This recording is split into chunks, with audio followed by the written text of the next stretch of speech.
She blocked paramedics during a seizure, panic, or hiding something. What are we not seeing? The music didn't fade out. It cut. 1 second applause, laughter, glasses clinking. The next, a body hit the floor. Hard. Have you ever heard a crowded room go silent all at once? Not gradually, instantly. Like the air itself got ripped away? Before we continue, please hit the like button, subscribe to the channel, and turn on the notification bell for updates. That's what it sounded like when Ava Mitchell, 17 years old, collapsed in front of everyone. No warning, no scream, no dramatic stumble. Just down. Ava wasn't supposed to be the center of attention like this. Tonight was supposed to be perfect. The Spring Recognition Gala, a packed event filled with teachers, parents, local officials, the kind of night where reputations are polished and futures are announced. And Ava? She was one of the stars. Top of her class, track team captain, scholarship finalist, the girl everyone pointed to and said, she's going places. So why did she look like she could barely stand? Rewind just a few minutes. Ava stood near the stage, fingers lightly brushing the side of her dress. Navy blue, simple, controlled, just the way her mom liked it. Her best friend, Maya Reynolds, 18, leaned in. You look really pale, Maya whispered. Like, really pale. Ava forced a smile. I'm fine. But was she? Her heartbeat felt off, too fast, then too slow, like it couldn't decide what it was doing. Her vision flickered for a second. Just a second. Then it snapped back. She ignored it, because across the room, her mother was watching. Diane Mitchell, 45, stood perfectly still, like she had been placed there, posture straight, expression composed, eyes locked directly on Ava. Not worried, not soft. Watching. Measuring. Earlier that evening, in the car, Diane's voice had been calm, but sharp enough to cut. You will stand straight, smile, no mistakes tonight. I know, Ava had said quietly. No, Diane corrected. You understand. Ava nodded. Because that was easier. It was always easier. Back in the present, Ava Mitchell. The announcer's voice echoed through the room. Applause exploded. This was her moment. So why did her legs feel like they didn't belong to her? She stepped forward. One step. Then another. The lights above the stage felt too bright now, almost blinding. Her ears started ringing. Soft at first. Then louder. Have you ever felt your body betray you in real time? Like something is wrong, but you don't know what, and you don't have time to figure it out? That's where Ava was.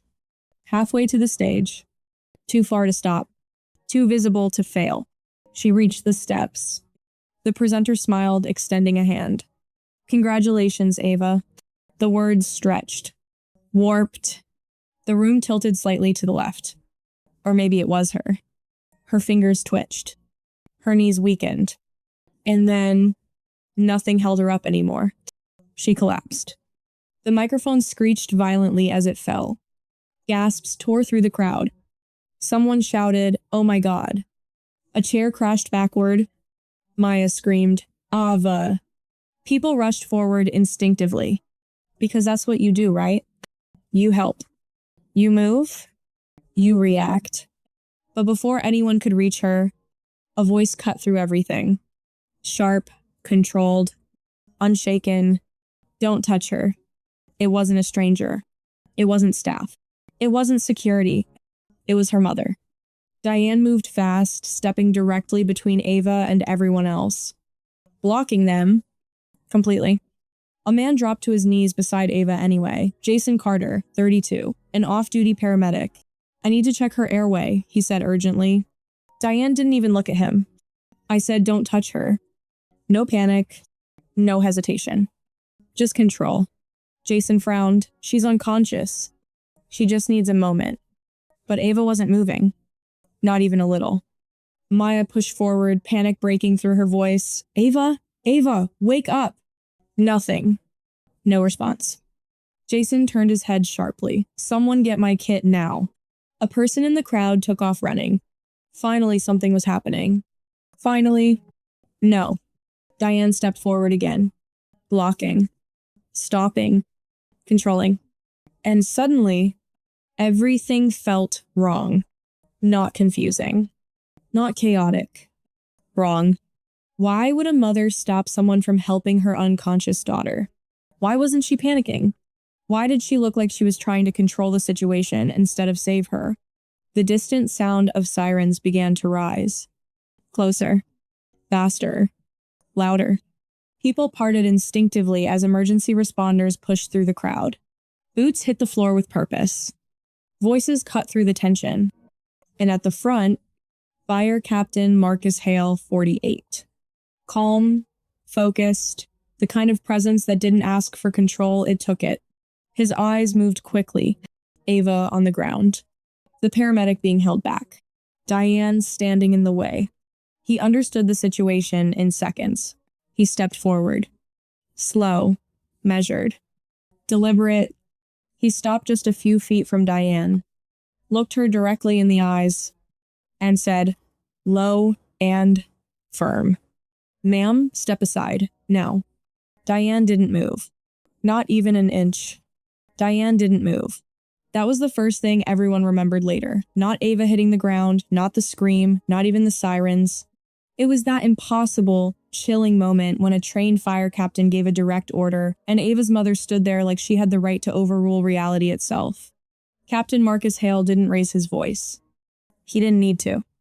"Your daughter is unconscious," he said, each word flat and controlled. "Step aside." Diane's chin lifted slightly. "She's overwhelmed. She just needs air." Air? Ava was on the floor, pale as paper, completely unresponsive, and Diane was talking about air like her daughter had gotten lightheaded from standing too long. Doesn't that instantly make your stomach drop? Because it did for everyone in that room. Jason, the off-duty paramedic, shifted closer on one knee, trying to keep his tone professional.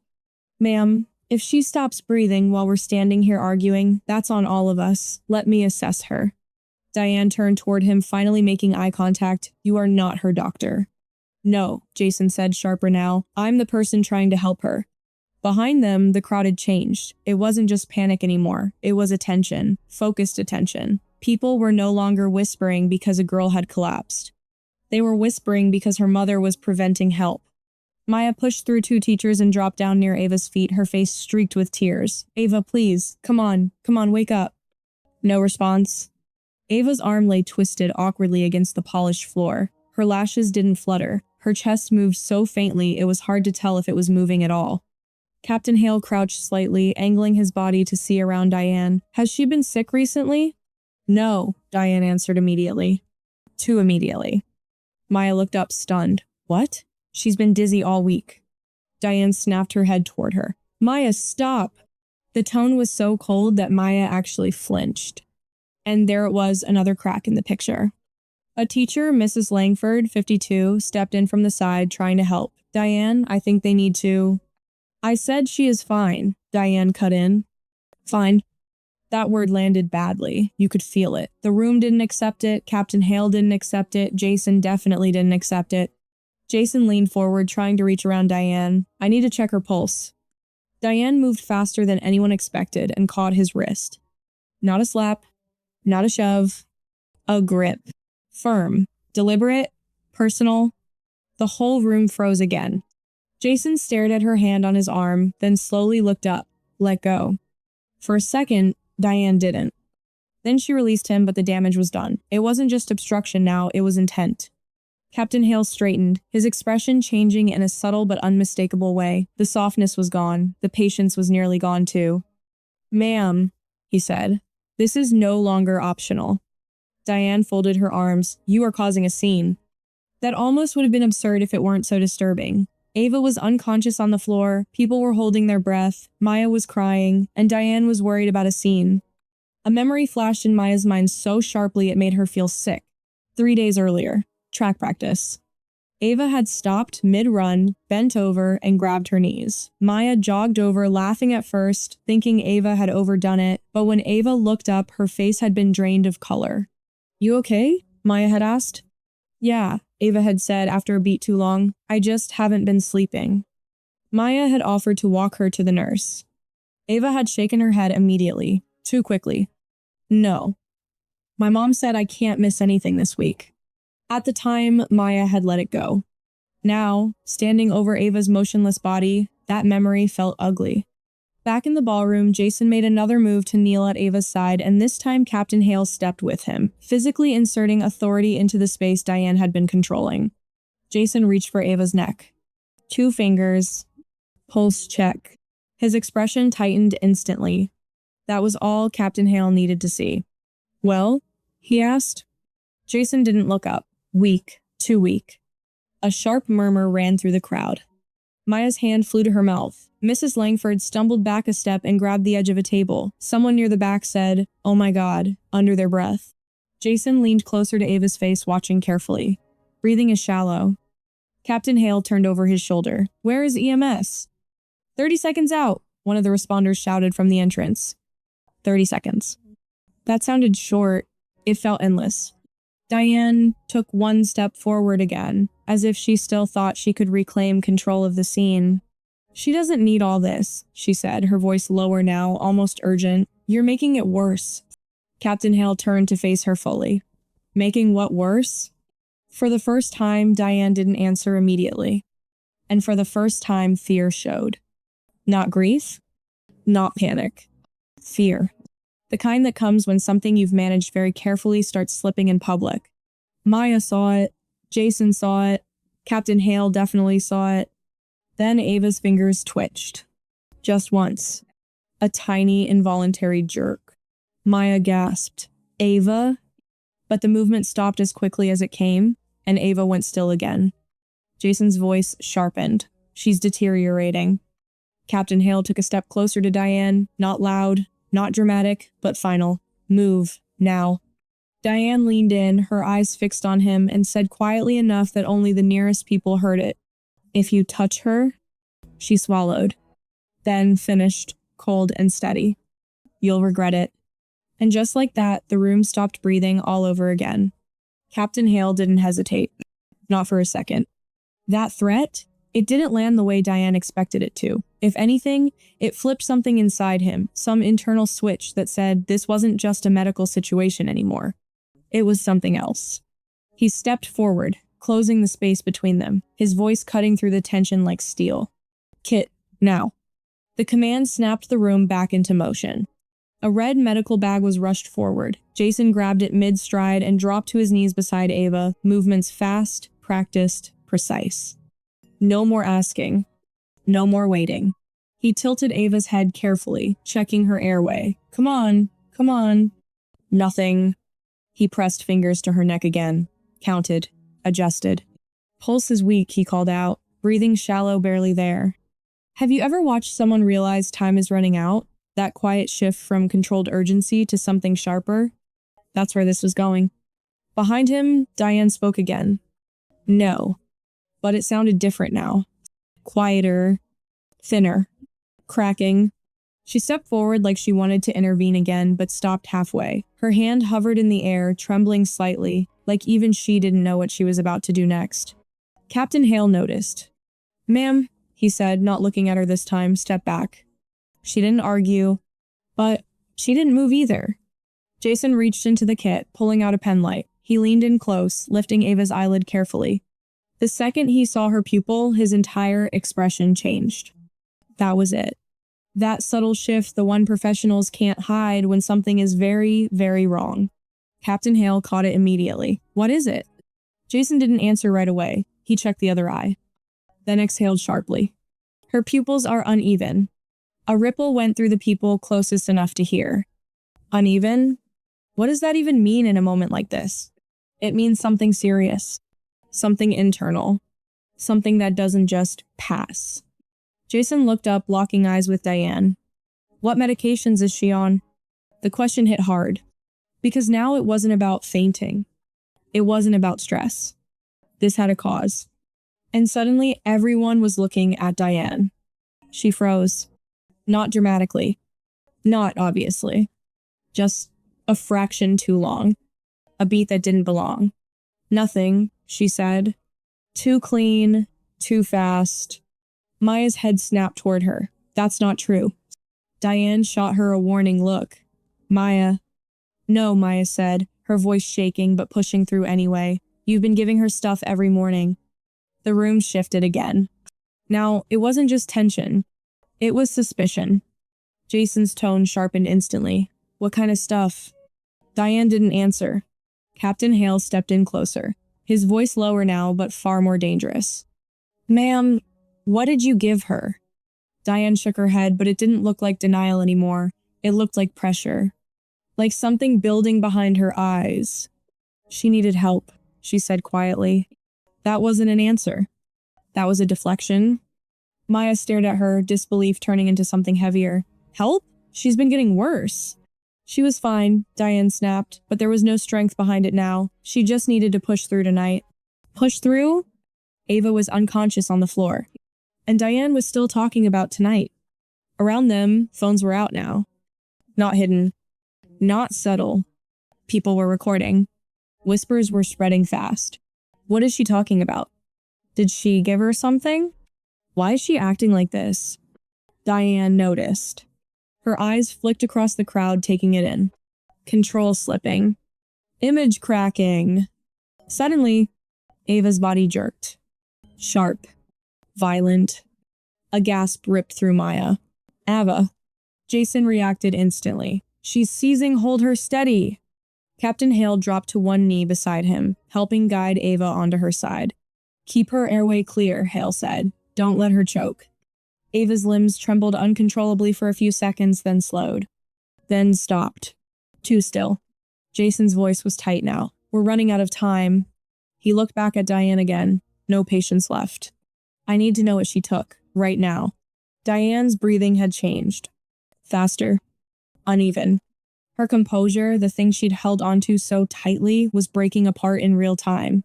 No, she wasn't supposed to.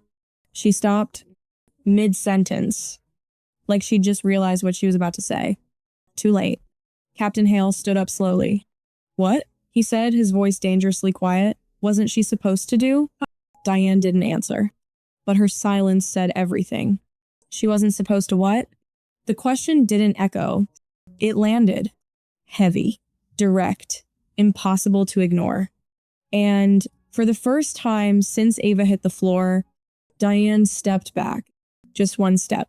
But it changed everything. Have you ever watched someone lose control of a situation they've been holding together too tightly? Not all at once. Not dramatically, but in small, visible fractures. That's what this was. Diane's posture softened, not relaxed, but unstable. Her eyes flicked between Ava, the crowd, the phones pointed at her, and Captain Hale standing directly in front of her. Diane started, her voice thinner now, almost unrecognizable. She just needed to get through tonight. Captain Hale didn't blink. Get through what? No answer.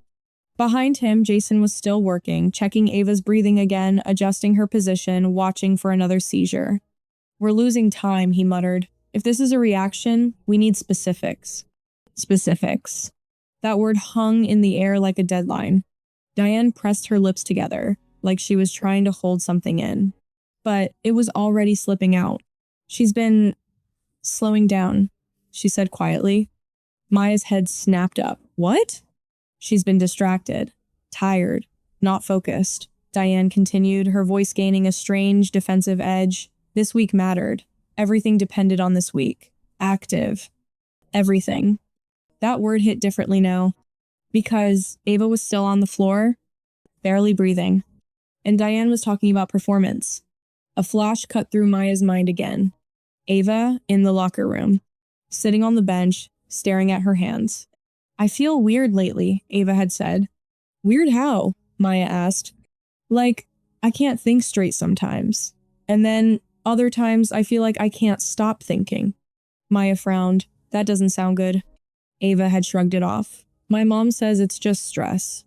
Back in the present, Captain Hale took one slow step closer. What did you give her? He asked again. No room left to deflect. No space left to hide. Diane's eyes welled, but not in grief. Not in the way people expected. In pressure? I just helped her focus, she said. Jason looked up sharply. With what? Diane shook her head slightly. Something stronger. Stronger than what? That was the question sitting in everyone's mind. Jason's tone hardened. Stronger what, ma'am? Diane hesitated. And that hesitation said everything it needed to. Maya's voice broke through, louder now, shaking with disbelief. You drugged her? Diane turned toward her instantly. No, I helped her. The words came out fast, defensive, desperate. But they didn't land the way she wanted. Not anymore. Captain Hale's voice dropped lower. Controlled. Final, ma'am, step away from your daughter. And this time, she listened. Diane moved back, slowly, like each step was being forced out of her. And just like that, the barrier between Ava and the people trying to save her was gone. Jason moved faster now. No obstruction. No interference. He reached toward Ava's bag, which had been dropped near the stage during the chaos. Does she carry anything? Medication? Supplements? He asked quickly. Maya pointed immediately. She has protein stuff, sometimes vitamins, I think. Jason unzipped the bag and started going through it. Notebook, phone, small pouch. Then he stopped. A small bottle. Unlabeled. Plain. Completely out of place. He picked it up. Shook it lightly. Something inside rattled. The room felt like it leaned in all at once. Jason twisted the cap open and brought it closer, inspecting the contents. Crushed tablets. Powder residue. Not vitamins. Not even close. He brought it to his nose briefly, just enough to register it. His expression changed immediately. Tight. Certain. Bad. He looked up at Captain Hale. This isn't over the counter. That was all he needed to say. Captain Hale stood slowly, turning toward Diane. Everything about him had shifted now. No more negotiation. No more patience. Just authority. Ma'am, he said, voice cold and unmistakable, you need to step away. Completely. Diane didn't argue. Didn't resist. Didn't speak. She just stood there, watching everything she had tried to control unravel in front of her. Behind them, sirens finally cut off outside. The real EMS team rushed in with a stretcher. Equipment ready, voices overlapping in urgent coordination. What do we have? Seizure activity, possible stimulant overdose, unknown substance. Vitals? Weak pulse, shallow breathing. The words stacked fast. Efficient. Serious. As they worked around Ava, lifting her carefully, stabilizing her, Captain Hale's eyes never left Diane. Because now the situation was clear. This wasn't just a collapse. This wasn't just bad timing. This was something done. And as Ava was lifted onto the stretcher, her arm fell slightly to the side. Limp. Unresponsive. Maya reached out instinctively, her voice breaking completely now. Ava, please. No reaction. Not even a flicker. Jason stepped back, watching as the paramedics took over fully. Then he said the words that shifted everything from suspicion to certainty. This looks like a stimulant overdose. Silence. Deep, heavy, final, and every eye in the room turned back to Diane. Because now there was only one question left. What exactly had she done to her daughter? What exactly had she done to her daughter? That question didn't stay in the room. It followed Ava all the way to the hospital. The ambulance doors slammed shut. Sirens roared back to life. Inside, everything moved fast. Controlled, urgent, precise. Oxygen on. IV line left arm. Monitor her vitals, stay with me, Ava. A mask was secured over Ava's face. Cool oxygen rushed in, but her body barely responded. Her skin remained pale, her breathing shallow and uneven. Jason stood near the back, having ridden along after identifying himself. One of the paramedics glanced at him. What are we looking at? Likely stimulant overdose, he replied. Unknown dosage. Crushed tablets ingested over time, maybe multiple doses. Prescribed? Jason shook his head. Doesn't look like it. That was enough to change the tone completely. This wasn't accidental. Ava's fingers twitched weakly. A small sound escaped her throat, barely audible. Stay with us, the paramedic urged. Ava, can you hear me? Her eyelids fluttered. For a second, just a second, they opened. Blurry, unfocused, confused. Mom, she whispered. No answer. Only the sound of sirens filling the space. Back at the venue, the silence had transformed. It wasn't shock anymore. It was judgment. Police had arrived quickly, drawn by the medical emergency and the growing tension. Diane stood near the edge of the room now, no longer in the center, no longer in control. Captain Hale spoke calmly with an officer, his tone direct and unwavering. She obstructed medical assistance, he said, repeatedly, and there's evidence she administered an unknown substance to a minor. The officer nodded, eyes shifting toward Diane. That was the moment it became real. Not perception. Not suspicion. Reality. Ma'am, the officer said as he approached her, we're going to need to ask you a few questions. Diane opened her mouth, closed it. For the first time that night, she had nothing to say. At the hospital, everything became clinical. Bright lights. Monitors. Controlled urgency. Ava was rushed into an ER room where a team was already waiting. 17-year-old female, possible stimulant overdose, seizure activity.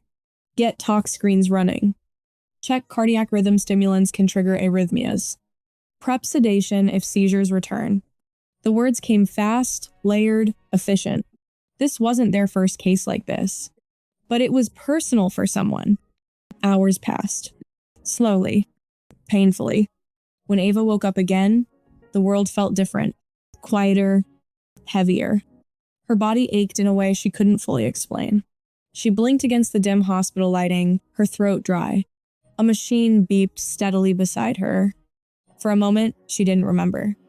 Then, fragments came back. The stage. The lights. Falling. Her mom's voice. Don't touch her. Ava swallowed. Mom? She asked again, her voice barely above a whisper. A doctor standing nearby paused. Just for a moment, that pause told her more than words could. The explanation came carefully. Measured, but complete. You had a severe reaction to a high-dose stimulant, the doctor said. It wasn't prescribed to you. Based on what we're seeing, it appears you were given repeated doses over time. Ava stared at him. Not fully understanding. Not fully processing. Given? She repeated. The doctor nodded once. Yes. And just like that, everything shifted. The investigation moved quickly after that. The bottle recovered from Ava's bag was tested. Confirmed. A prescription-grade stimulant, typically used in controlled low doses, had been crushed and administered in amounts far beyond safe limits. Repeatedly. Over days. Possibly weeks. Diane had done it deliberately.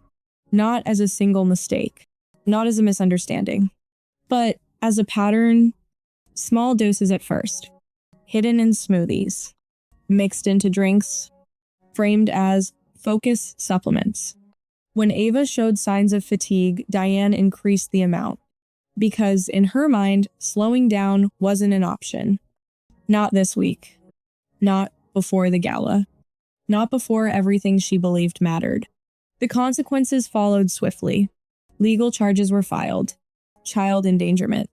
Illegal administration of prescription medication. Interference with emergency medical care. Each one grounded in evidence. Each one unavoidable. Socially, the shift was just as severe.